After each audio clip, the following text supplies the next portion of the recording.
তো আমাদের যেহেতু আলু তোলা হচ্ছে, তাই সকাল সকাল ঘুম থেকে উঠেই আমি চলে গিয়েছিলাম আবার মাঠের উদ্দেশ্যে।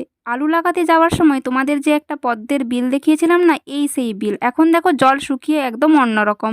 দেখো কাছাকাছি জমিগুলো কিন্তু এখন আলু তোলার কাজ প্রায় শেষ হয়ে গেছে বললেই চলে।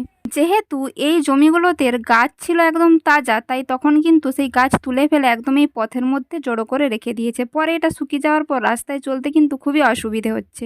আজ সকালে কিন্তু ছিল প্রচণ্ড কুয়াশা। এই কুয়াশার মধ্যে কিন্তু অনেকেই জমিতে আলু তোলার কাজের জন্য চলে এসেছে। তো আমিও আর দেরি না করে তাড়াতাড়ি কিন্তু আমাদের জমির উদ্দেশ্যে চলে যাচ্ছি। তো দেখো এখনো কিন্তু আমাদের জমির সাথে সাথে এখনো বেশ কিছু জমিতে আলু তোলার কাজ শেষ হয়নি। পাশাপাশি গ্রাম ছেড়ে অনেক দূর থেকেও যারা আমাদের এই চাষের কাজে সাহায্য করবার জন্য আসে, তারাও কিন্তু এখন আর আসতে চাইছে না। ফলে আমাদের নিজেদেরকেই কিন্তু এই চাষের কাজটা করে নিতে হচ্ছে।